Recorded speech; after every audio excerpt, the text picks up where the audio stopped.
दिलाते हैं कि माता पिता तो आपको प्रत्येक जूनी में प्राप्त हो जाएंगे। पशु बनोगे वहाँ माता पिता, पक्षी बनोगे वहाँ माता पिता, लेकिन सतगुरु सेवा और बंदगी ये फेर मिलन की ना। पुण्यात्माओं, मनुष्य शरीर के अंदर ही ये वस्तु उपलब्ध हो सकती है। मनुष्य शरीर के अंदर ही परमात्मा प्राप्ति हो सकती है और मनुष्य शरीर प्राप्त प्राणी को ही सत्संग उपलब्ध हो सकता है। पुण्यात्माओं, सत्संग मिलना बहुत कठिन है। सत्संग उसे कहते हैं जिसमें सच्चा ज्ञान हो। बाकी सत्संग नहीं है। जिनके ज्ञान ऐसे बच्चों जैसे हैं तो क्या वो संत सत्संग करते हैं? जो अभी तक परमात्मा को निराकार बताया करते थे, क्या वो सत्संग करते हैं? वो झूठ बोला करते थे। अभी तक जो ब्रह्मा विष्णु महेश के माता पिता कहते थे इनके कोई माता पिता नहीं है, इनकी जन्म मृत्यु नहीं होती, तो क्या वो सत्संग किया करते? जो संत ये बताते हैं सतलोक में प्रकाश ही प्रकाश है, भगवान है ही नहीं, आत्मा उसमें जाकर के ऐसे लीन हो जाती है जैसे बूंद समुद्र में, तो क्या वो सत्संग किया करते? वो हमारा जीवन नष्ट करते थे और अपना भी जीवन बर्बाद किया करते थे, तो वो सत्संग नहीं थे। और भोले श्रद्धालु उनके द्वारा दिए गए वचनों को सत्संग जानकर निश्चिंत हुए बैठे थे। अब सत्संग आपको अब प्राप्त हुआ है या उन महापुरुषों ने सत्संग किया था जिनको परमात्मा मिले थे? परमात्मा की प्राप्ति के उपरांत जिन्होंने जो वचन बोले वो सत्संग था। उनमें कौन कौन से महापुरुष थे जिनको परमेश्वर प्राप्ति हुई? जो दास के नॉलेज में है उनमें से चंद महापुरुषों के नाम इस प्रकार हैं। आदरणीय धर्मदास साहिब जी, आदरणीय मुलुकदास साहिब जी, आदरणीय नानक साहिब जी, आदरणीय दादू साहिब जी, आदरणीय गरीबदास साहिब जी, गांव छुडानी, जिला झज्जर, हरियाणा वाले, आदरणीय गीसादास साहिब जी, गांव खेखड़ा, जिला मेरठ, उत्तर प्रदेश वाले। इन महापुरुषों ने जो परमात्मा प्राप्ति के बाद जो वचन बोले वो सत्संग था, और इनके अतिरिक्त जो वचन इन महापुरुषों की वाणी से मेल नहीं खाते वो सत्संग नहीं है। अब इन महापुरुषों ने क्या बताया है? अनंत कोट ब्रह्मांड का एक रति नहीं भारे, सतगुरु पुरुष कबीर हैं ये कुल के सिरजनहारे।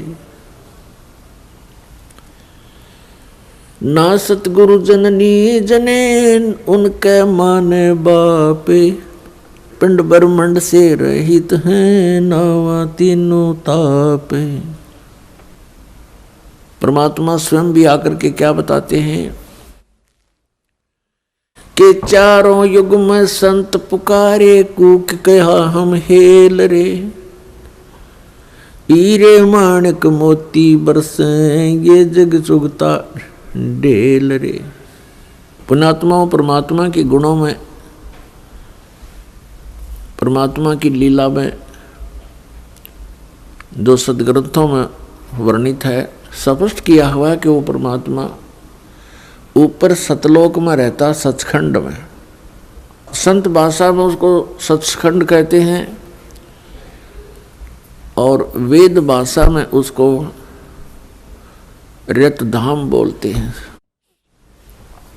रतधाम मीन सतधाम, सतलोक कहो, सतधाम कहो।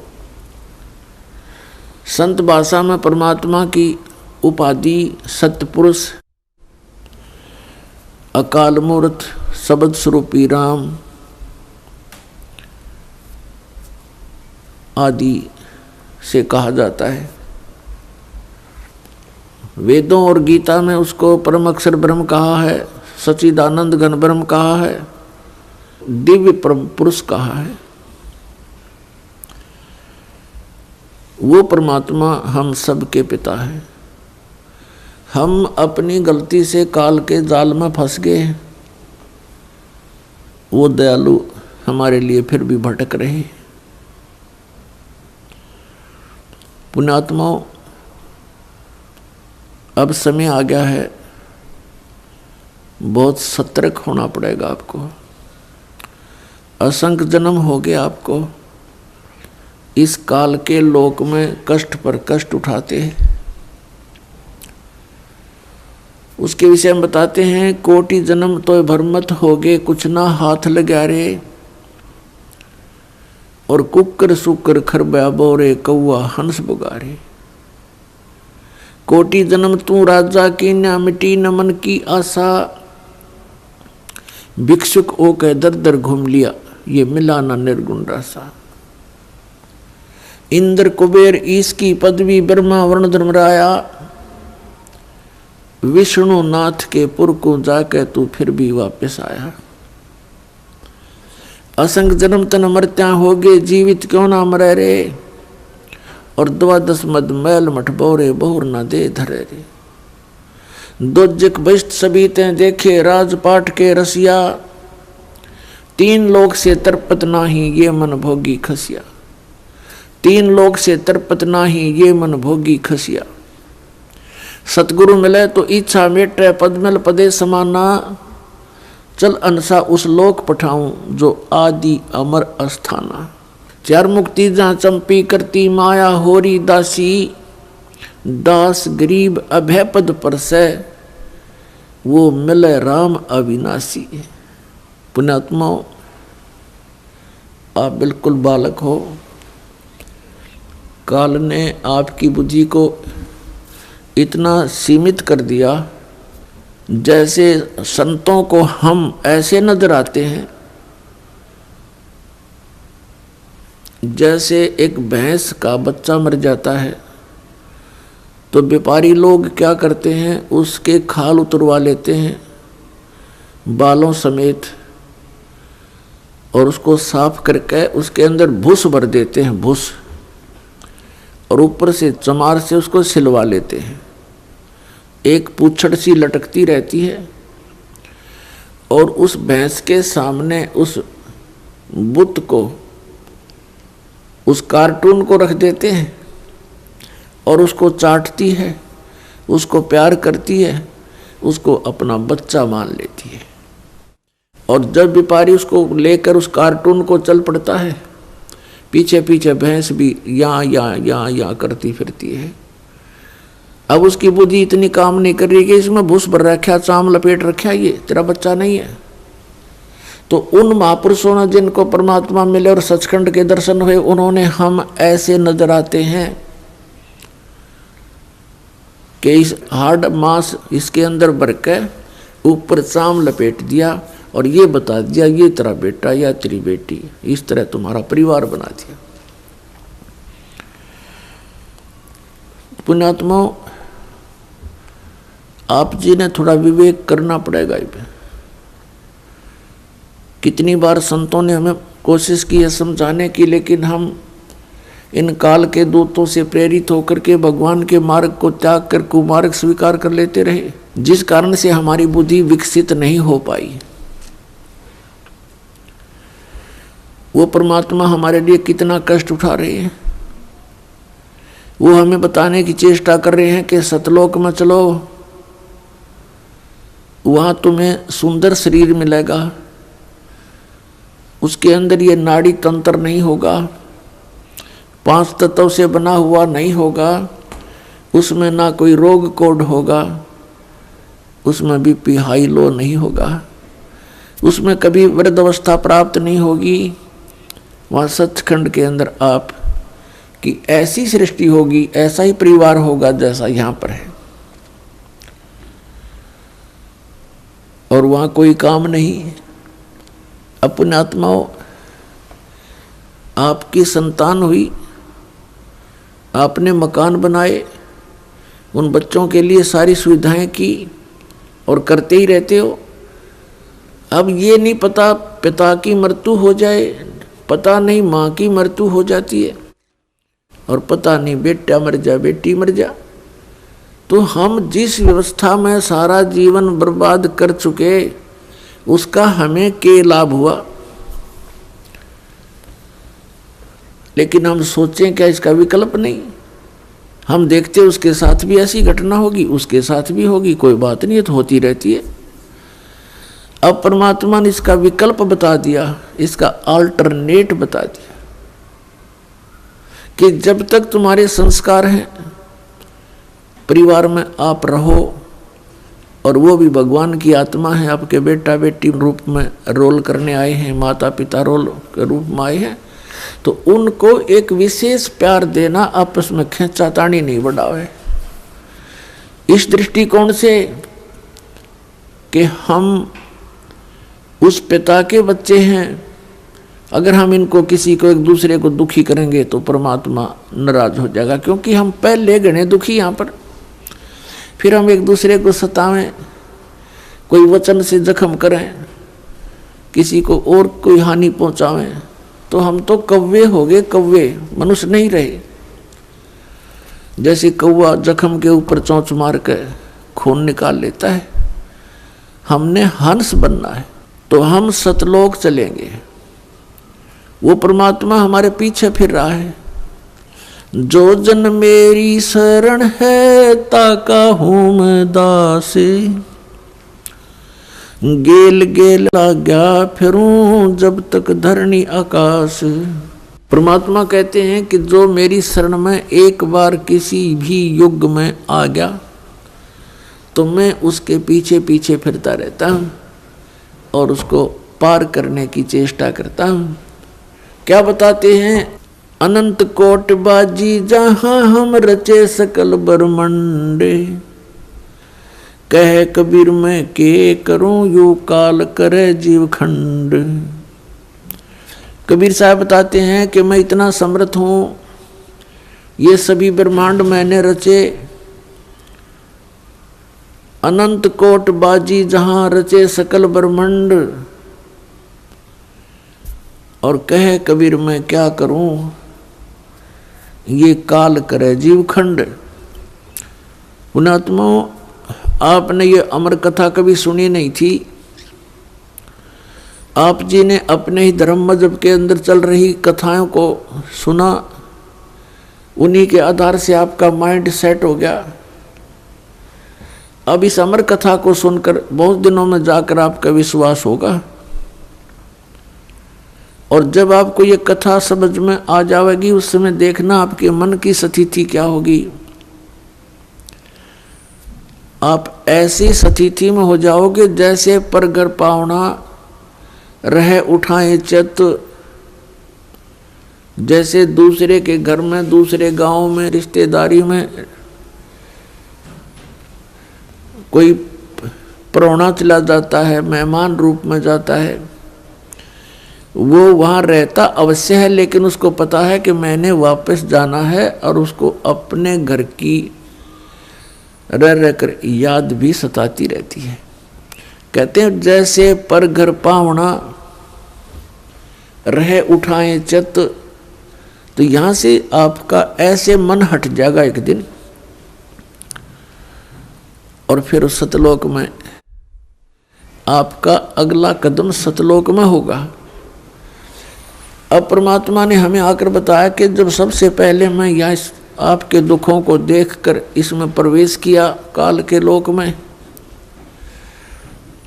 तो इस काल ने मेरा रास्ता रोकने की चेष्टा की, क्योंकि परमात्मा बताते मैं जोगजीत के रूप में था।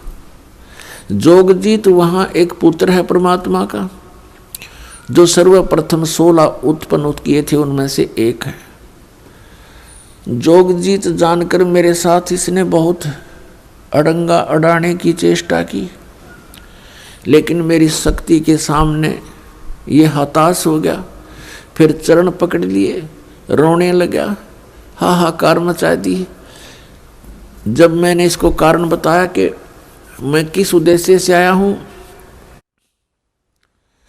धर्मदास साहिब जी को परमात्मा बता रहे हैं कि धर्मदास, प्रथम सतयुग के अंदर जब मैं यहाँ आया तो इसने मेरे साथ बहुत कलह मचाई। जब मैंने अपनी शक्ति का प्रयोग किया तो इसकी नहीं पार बसाई। चरण पकड़ लिए, पैर पकड़ के कहता, जोगजीत आप किस लिए आए हो। तो मैंने इसको बताया कि मैं नीचे जाऊंगा और सभी प्राणियों को बताऊंगा कि यू परमात्मा नहीं है, यू भगवान नहीं है जिसको तुम भगवान मान रहे हो।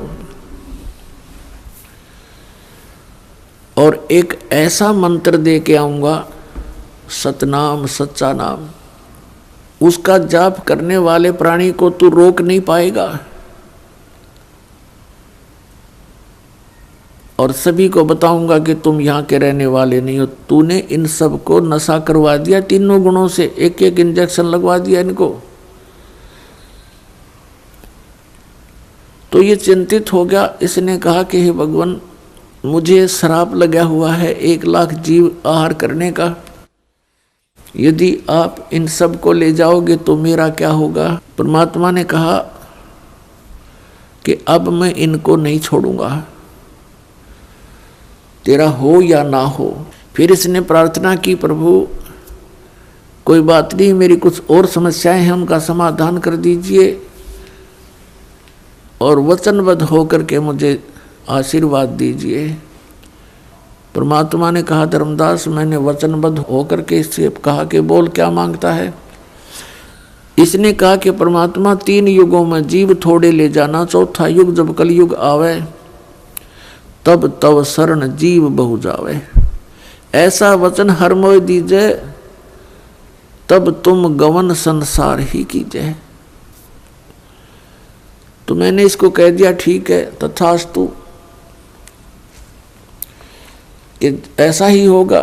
फिर इसने एक प्रार्थना और की थी कि परमात्मा जबरदस्ती ना करना हे बड़े भाई, क्योंकि जोगजीत रूप में खड़े थे परमात्मा और ये भी उन्हीं का भाई है। परमात्मा से कबीर से उत्पत्ति हुई इस काल की ज्योति निरंजन की।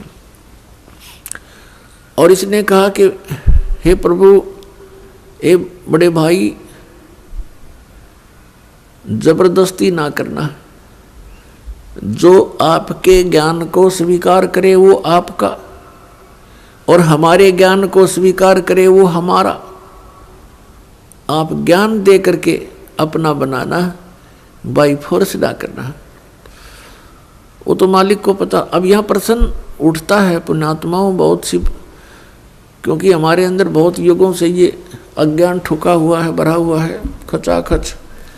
ये सच्चे ज्ञान को टिकने नहीं देता। ना जाने कितनी शंकाएं उत्पन्न होती हैं। एक शंका तो ये उत्पन्न होगी कि भाई भगवान ने जानी जान, कहते हैं परमात्मा जानी जान है, अंतर्यामी है, सर्वज्ञ है, फिर क्या उनको पता नहीं था ये ऐसे ऐसे वचन मांगेगा। इसको वचन ना देते सतयुग में ही हमें वापस ले जाते। तो ये तो पुण्यात्मा मन की बकवाद हैं, इस तरह के विचार जो जिसके अंदर आते हैं। हम सतलोक में रहा ही करते। यदि हम ऐसे टिकने वाले होते तो पहले ही ना वहीं रहा करते थे। आवश्यकता ही नहीं थी हमें यहाँ आने की, फिर भगवान को यहाँ दुख उठाने की हमारे लिए। परमात्मा को पता था कि सतयुग त्रेता द्वापर में ये प्राणी दुखी नहीं होता। पुण्यकर्मी प्राणियों को मनुष्य जीवन मिलता है सतयुग त्रेता द्वापर में, जिनके बहुत घने पुण्य होते हैं और वो सभी साधना भी करते हैं, मनमुखी साधना करते हैं, शास्त्र विधि त्याग कर भी साधना करते हैं। उनसे सिद्धियां प्राप्त अवश्य हो जाती हैं और उनके पूर्व प्रारब्ध कर्मों के आधार से, किस्मत में लिखे हुए पनों के आधार से उनको सुख होता है, शरीर स्वस्थ होता है। सतयुग में पिता से पहले पुत्र की मृत्यु नहीं होती, जो सबसे बड़ा जख्म होता है पिता के लिए। और पत्नी से पहले पति की मृत्यु नहीं होती, जो पत्नी के लिए बहुत बड़ा दुखदाई होता है। और बहुत लंबी आयु होती है, शरीर स्वस्थ रहता है, आहार बहुत ही अच्छा होता है। तो इस प्रकार जब पिछले पुनों से उसको लाभ होता रहता है, साधना गलत करता रहता है, पाप इकट्ठे होते जाते हैं, पुण्य अक्षीण होते रहते हैं, फिर उसका जन्म त्रेता में होता है। त्रेता में भी ऐसी सती थी लगभग रहती है। फिर द्वापर में होता है, हरे भरे वृक्ष होते हैं, सब जगह जंगल होते हैं, फलदार वृक्ष होते हैं, समय पर वर्षा होती है। तो इस प्रकार ये सोचता रहता है कि जो साधना पूजाएं मैं कर रहा हूँ इनसे मुझे लाभ हो रहा है, अज्ञानता के कारण। तो परमात्मा के ज्ञान को जो पहले वाले साधना से बिल्कुल हटकर होता है उसको ये प्राणी बिल्कुल स्वीकार नहीं करता। अब कलयुग के अंदर ये प्राणी बिल्कुल कर्महीन हो जाता है, पापों की गठड़ी बांध लेता है और पुण्य इसके पास रहते नहीं। ये साधनाएं भी करता है और लाभ कति होता नहीं, या तो नास्तिक हो जाता है या फिर दुख को भोग कर ही अपना जीवन पूरा करता है। और उन अज्ञानी संतों ऋषियों ने, उन्होंने सतयुग के अंदर जो साधनाएं की, अब उनको वो मार्ग मिला नहीं, यह सतनाम उनको प्राप्त हुआ नहीं जो पाप नाश करता है। और जिस कारण से उन्होंने अज्ञान सिद्धांत बनाकर समाज में प्रवेश कर दिया कि कर्म तो भोगना ही पड़ता है, प्रारब्ध में लिखा हुआ तो भोगना ही पड़ता है, इसको कोई चेंज नहीं कर सकता, इसमें कोई परिवर्तन नहीं हो सकता। तो पुण्यात्माओं, हम परमात्मा की खोज इसलिए करते हैं, परमात्मा को इसलिए खोजते हैं कि हमारे जीवन में कोई कष्ट आवे तो वो टल जावे और हमारा कल्याण। कल्याण की तो बहुत बाद में समझ में आती है, पहले तो यही रहता है कि मेरे बच्चे सुखी रहें, मैं स्वस्थ रहूं, कोई ऐसी दुर्घटना मेरे जीवन में ना घटे जो मुझे पीड़ादायक हो। इसलिए हम परमात्मा की खोज में संतों के पास जाते हैं और ये भी हमें मालूम है कि संतों के पास ही उसका समाधान होता है। और ये भी हम सुना करते कि परमात्मा ना जाने किस बेस में आ जा, तो वो परमात्मा कबीर साहब है, वो ना जाने क्या रूप बना करके और कब कहाँ प्रकट होता है और हमारे लिए भटकता रहता है, हमें समझाने की चेष्टा करता है कि तुम इस झूठे सुख को सुख कहे ये मान रहा मनमोद, ये सकल चबीना काल का कुछ मुख में कुछ गोद। तो पुण्यात्माओं, परमात्मा ने प्रोमिस कर रखा है और इसने भी प्रोमिस कर रखा है काल भगवान ने कि कलयुग में जब कितने जीव ले जाना, लेकिन इसमें ज्ञान आधार बनाना। तो पुण्यात्माओं, अब बुद्धिमान समाज हो गया है, अब इस ज्ञान से अब आप बालक नहीं रहोगे। परमात्मा के प्रयत्न को गहराई से सोचना, वो क्यों भटक रहे हमारे लिए सतलोक न छोड़ के, क्योंकि हम उनके बालक हैं, हम उसकी आत्मा हैं। और इनको काल इसलिए परेशान कर रहा आप जी को कि जितना मैं इनको सताऊंगा उतना ही वो दुख पावेगा।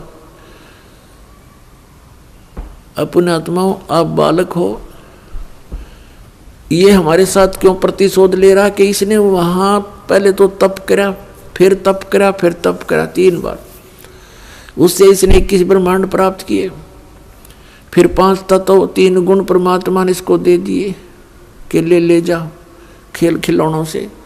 फिर हम इस पर आसक्त हो गए, हम परमात्मा को भूल गए, अपने भगवान से मन हटा लिया, जो हमें सब सुविधा सब सुख देवा था उससे मन हटा करके एक हीरो की तरह हम इसको चाहने लग गए, जिस कारण से हम भगवान के दिल से उतर गए।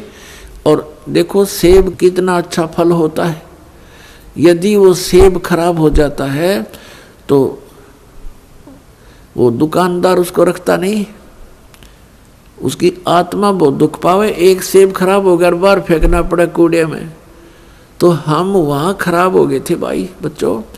तो परमात्मा का आत्मा बड़ी दुख पाई कि ये औरों ने भी खराब करेंगे यहाँ पर, इसलिए हमें हमारी ही इच्छा से इनके साथ भेज दिया कि तुम जाओ फिर यहाँ से डेलो टिंडेज के साथ जाके।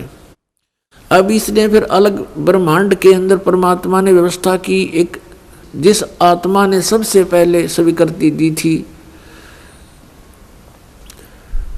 इस काल के साथ आने की, उसको एक लड़की रूप बनाया जिसको अब दुर्गा कहते हैं।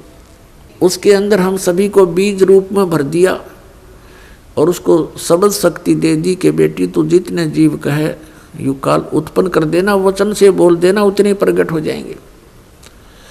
पुण्यात्माओं, हम अज्ञान को सुन सुनकर स्थान स्थान पर हमारा माइंड, हमारा मन अड़ जाता है कि ये कैसे हो सकता है। जैसे एक समय ऋषि वाल्मीकि जी ने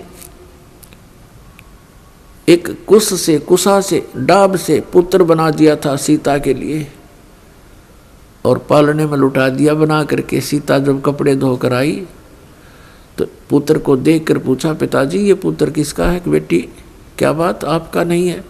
कि मैं तो पुत्र को साथ लेकर गई थी कपड़े धोने के लिए। ऋषि जी ने सोचा था कि लड़की के बच्चे को कोई उठा ले गया है, जंगली जानवर वारो रो मर जाएगी, इसलिए उसने एक लड़का उत्पन्न कर दिया है जिसका नाम कुश रखा और लव सीता से उत्पन्न हुआ था श्री राम के सहयोग से। तो कहने का भाव ये है कि उस ईश्वरीय शक्ति को थोड़ी बहुत संग्रह करके ये ऋषि लोग भी चमत्कार दिखा देते हैं, और वो तो परमात्मा के पास तो ये चमत्कार थोक के भाव के हैं। तो ये अलग ब्रह्मांड में जब रखा तो दुर्गा के साथ इसने दुर्व्यवहार करना चाहा। दुर्गा ने इसे बहुत प्रार्थना की कि मेरे से ये जुल्म ना कर, तू मेरे पास वचन शक्ति है, मैं जितने जीव तू कहेगा मैं उत्पन्न कर दूंगी। पिता ने वचन दे रखा, इसने नहीं माना, बकवाद करी, उसके साथ जोर जबरदस्ती करनी चाहिए तो लड़की ने उसके पेट में शरण ले ली सूक्ष्म रूप बना के।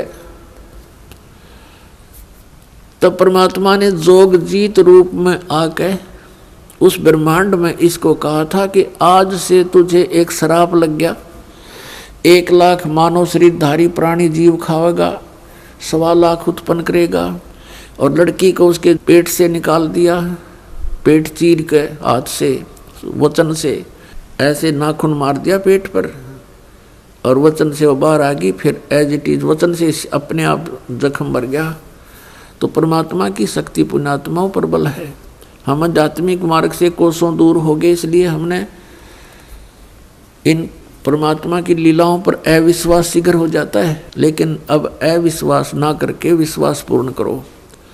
तो वहाँ क्या कहा, तब इसको आदेश सुना दिया कि तू निकल जा अपने 21 ब्रह्मांड लेकर यहाँ से। आदेश सुन ले पिताजी का और निकल जा यहाँ से 21 ब्रह्मांड समेत।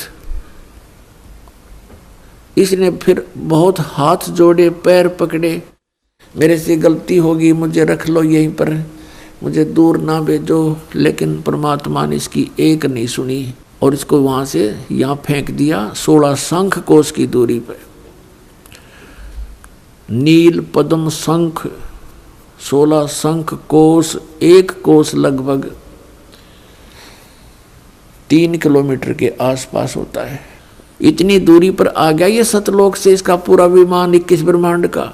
तो इसने उसके बाद से परमात्मा से प्रतिशोध लेने के उद्देश्य से हमें या इतने दुख देता है कि एक पल भी चैन से ना टिक सके, सांस ना ले सके। अब देखते हो पुण्यात्माओं, पशु पक्षी ये कितने कष्ट उठाते हैं। आप देखते हो मनुष्य जीवन में कोई सुखी है? इस झूठे सुख को सुख मान बैठे हैं हम, और परमात्मा हमें याद दिलाते हैं आकर के कि तुम काल के जाल में हो। आप जी को इसने मिसगाइड करके इतना ही सीमित कर दिया आपकी बुद्धि को, संतानों उत्पत्ति, कोठी कार लेना, सारा जीवन ये सोच करके बुढ़ापे में सुखी होऊंगा मैं, बुढ़ापे में मेरा जीवन ठीक कट जाएगा, बढ़िया कोठी बना दूं, बच्चों को सुखी कर दूं, गनाए धन बना दूं। अपने आत्मा बुढ़ापे तक, पहली तो ये बात है कि बुढ़ापे तक आप रहोगे कि ना रहोगे, वृद्धावस्था तक। और वृद्ध अवस्था होने के बाद फिर सुख कहाँ से? वृद्ध अवस्था में सपने में भी सुख नहीं है। तो हमारी सारी ही सोच इस टाइप की थी जो हमें केवल दुख दे सकती है, सुख नहीं।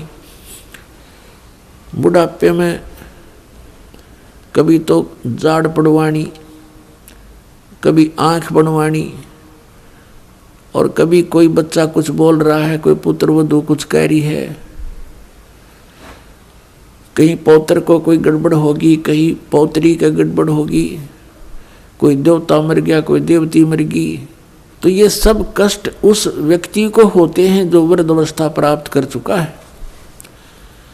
और सोचा नहीं होता बुढ़ापे में सुखी हो जाऊंगा, इब तो धंधा करके बच्चा ने पाल पोष दूं। तो पुण्यात्मा बुढ़ापे में तो जिए जानेगा जिसा सुख होगा तुम्हें। तो इसलिए परमात्मा हमें याद दिलाते हैं कि जिस प्रोसेस में आप अपना सारा जीवन न्यौछावर किए बैठे हो, ये आपकी महाभूल है। इसके साथ साथ और भी कार्य आपका एक अनिवार्य है, वेरी इम्पोर्टेंट है, उसको तो आपने शुरू ही नहीं किया। अब जैसे हम देखा करते थे, बुजुर्ग आपस में बैठ कर बतलाया करते थे, क्या कहते थे, और भाई कुशल हो? तो वो कहता था मौज हो रही है, कत्ती ठाठ हो गए, 2 बेटे थे 2 बेटी, सबका विवाह कर दिया, पुत्र पर भी पुत्र हो गया, पुत्रियों पर भी पुत्र हो गए, और बस मेरा तो जीवन सफल हो गया। अब बेशक उठा ले भगवान मने, मुझे बेशक उठा ले परमात्मा, मेरा काम पूरा हो गया। अब इस तत्व ज्ञान की रोशनी में पता चला कि खाक पूरा हो गया तेरा समय, जीवन कहाँ से सफल हुआ? जीवन तो बर्बाद हो गया आपका। और जो कुछ भी आपको प्राप्त हुआ ये तो पूर्व प्रारब्ध में आपका लिखा हुआ था, आपका किया हुआ नहीं, आपका चाहा हुआ नहीं। जैसे संतान होते ही एक ऐसी हमारी मन में काल ने ऐसी प्रेरणा कर रखी है कि हे भगवान बच्चा हो और पुत्र हो, पहला पुत्र हो फिर पुत्री बेशक हो जा, ऐसी टेंडेंसी श्लोक वेद से हमारी बनी हुई है जो बिल्कुल व्यर्थ है। अब विवाह हुआ, प्रथम लड़की होगी, फिर सोचा ये भगवान दूसरा तो पुत्र होना चाहिए, दूसरी भी कन्या होगी, फिर कहा हे भगवान तीसरा तो पुत्र हो, तीसरी भी कन्या होगी, चौथी आशा पुत्र की थी, चौथी भी कन्या, पांचवी भी कन्या होगी। तो क्या आपका किया हुआ या आपका चाहा हुआ? नहीं, जो आपकी किस्मत में था वही आपको मिला। तो आप कहते हो कि मेरा जीवन सफल हो गया, ये तो आपका होना ही था। आपने जो इस जीवन में एक इम्पोर्टेंट कार्य और करना था, अनिवार्य कार्य करना था, वो तो तुमने स्टार्ट भी ना किया। इसकी याद दिलाने के लिए परमात्मा सतलोक से आते हैं। यहाँ के भगवान और यहाँ के ये संत हमें केवल इस माया में ही डबोते हैं, इसी में डालते हैं, हमारे को बाहर निकाल नहीं सकते क्योंकि इनकी पावर नहीं। वो तो स्वयं आते हैं या अपने ही संत बना करके यहाँ भेजते हैं, अपनी भक्ति शक्ति से चार्ज करके भेज देते हैं, और फिर वो संत ये काम किया करते हैं। नहीं, आम संत की कोई औकात नहीं जो काल के सामने इस प्रकार का कोई कदम उठा ले। अब क्या बताते हैं परमात्मा, हम सुल्तानी नानक तारे दादू को उपदेश दिया, जात जुलाहा भेद न पाया वो काशी माहे कबीर हुआ, गोता मारू स्वर्ग में जा बैठूं पाताले, गरीबदास ढूंढता फिरूं अपने हीरे मोती लाले। परमात्मा कबीर साहब कहते हैं कि गोता मारूं स्वर्ग में और जा बैठूं पाताल, कह कबीर ढूंढता फिरूं अपने हीरे मोती लाल।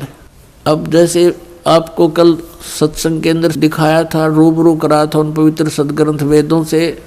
उसमें क्या लिखा कि परमात्मा ऊपर ध्युलोक यानी तेजो में शरीर में और तेजो में लोक में राजा के समान विराजमान है, और वहां से गति करके नीचे आता है और बहुत अत्यंत गतिशील पदार्थ के समान,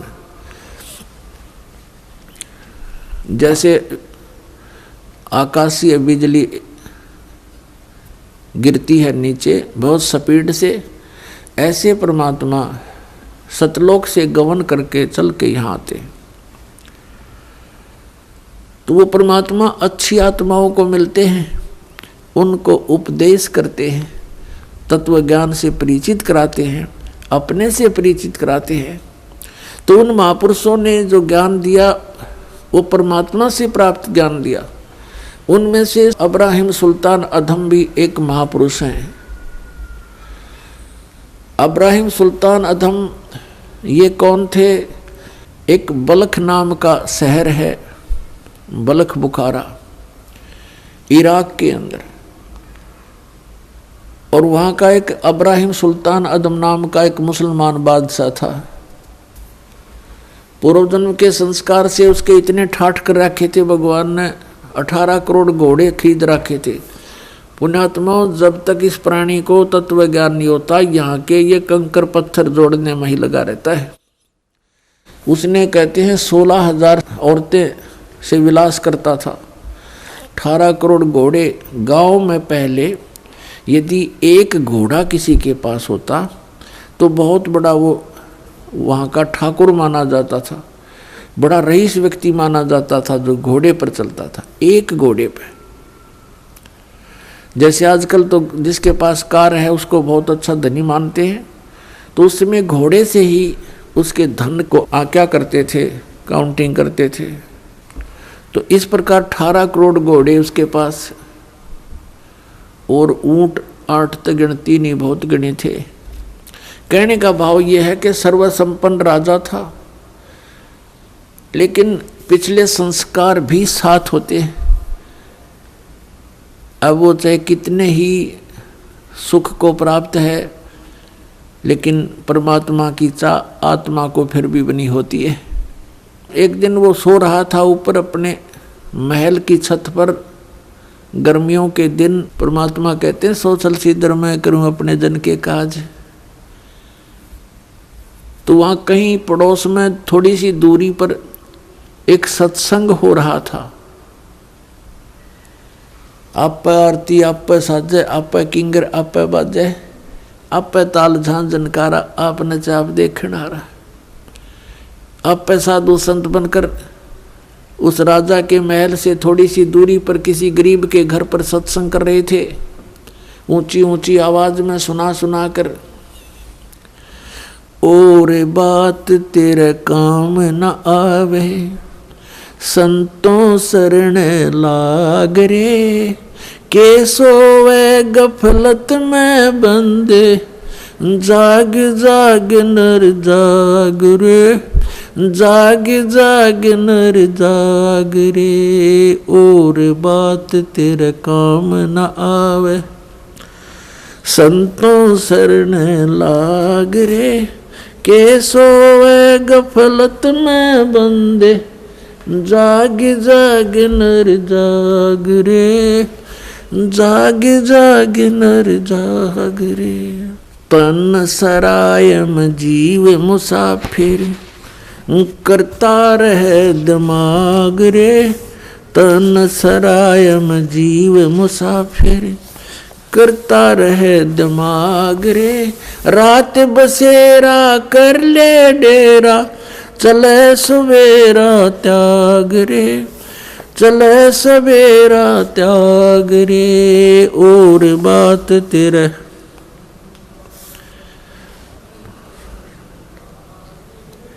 के सोए गफलत में बंदे, जाग जाग नर जाग रे, जाग जाग नर जाग रे। इस तन सरायम जीव मुसाफिर, करता रहे दिमाग रे। इस तन सराय में जीव मुसाफिर करता रहे दिमाग रे।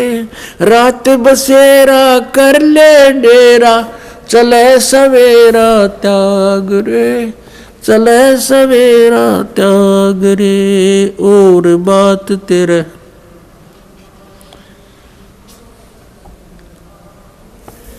के सोए गफलत में बंदे